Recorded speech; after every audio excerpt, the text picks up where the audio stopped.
Hai teman-teman, kenalin nih, aku si Mimin.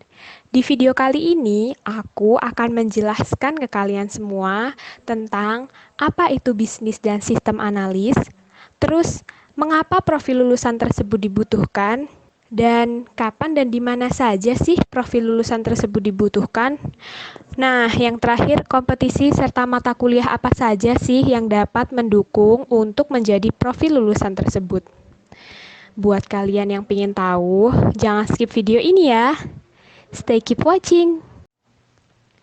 Untuk pembahasan yang pertama, apa itu bisnis dan sistem analis? Nah, si Mimin akan menjabarkan nih lebih luas ke kalian.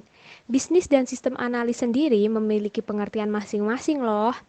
Bisnis analis sendiri merupakan pekerjaan yang bertugas untuk menganalisa sistem yang berkaitan dengan bisnis. Bisnis analis bekerja sangat dekat dengan tim IT. Tujuannya adalah agar setiap tim lini departemen berjalan efektif dan efisien dalam setiap pekerjaannya.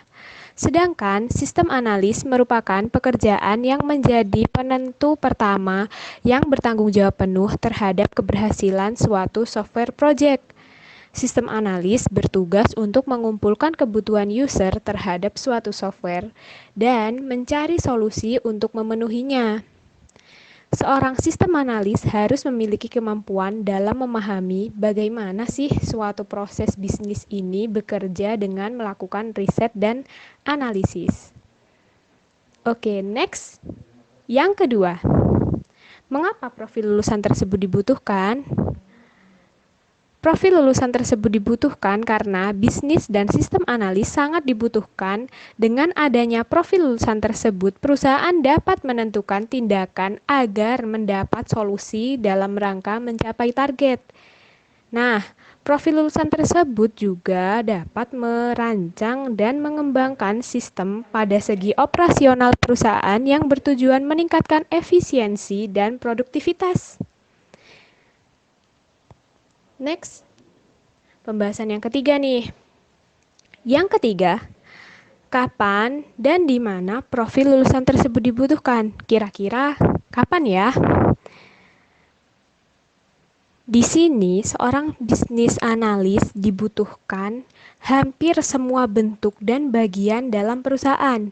Sangat menarik, bukan? Nah, ia dapat dibutuhkan saat perusahaan memerlukan jasa, pemasaran, atau penjualan, bagian pelayanan, perencanaan, dan pengembangan, maupun manajer produk.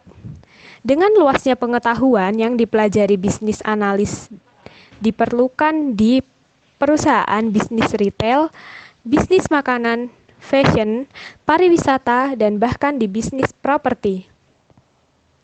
Sistem analis juga dibutuhkan loh, bahkan setiap saat dan di mana saja.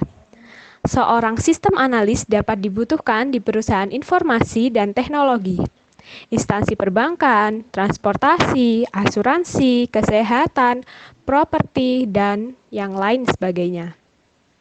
Perusahaan akan menggunakan sistem analis saat mereka membutuhkan jasa untuk mengolah dan mengelola data perusahaan, membutuhkan sebuah program yang tepat untuk perusahaan, membutuhkan seseorang untuk menilai bagaimana infrastruktur dan prosedur digital yang mereka bentuk, menguji sistem baru dalam perusahaan, serta berbagai tugas lainnya. Nah, pembahasan yang terakhir yaitu kompetensi serta mata kuliah apa saja sih yang dapat mendukung untuk menjadi profil lulusan tersebut. Yang pertama, mampu mengidentifikasi, memformulasikan, dan memecahkan permasalahan kebutuhan informasi dari suatu organisasi baik skala kecil maupun skala enterprise. Yang kedua, memiliki kemampuan untuk dapat mengintegrasikan solusi berbasis teknologi informasi secara efektif pada suatu organisasi. Yang ketiga, mampu menerapkan konsep-konsep dasar komputer yang dibutuhkan dalam merancang dan mengimplementasikan solusi teknologi informasi. Yang keempat, berkarya dengan perilaku etika sesuai bidang keprofesian. Teknologi informasi memiliki kemampuan untuk dapat berkomunikasi secara efektif. Yang kelima, mampu bekerja sama secara efektif baik sebagai anggota maupun pimpinan. Dan kompetensi lainnya, 1. Beradaptasi dan bersaing di dunia kerja. 2. Memiliki moral dan etika yang baik. Yang ketiga, berjiwa cakap berwirausaha. Nah, cukup sampai sini ya penjelasan dari Mimin. Semoga dapat membantu kalian semua untuk mengenal lebih dalam tentang bisnis dan sistem analis. See you next video. Bye!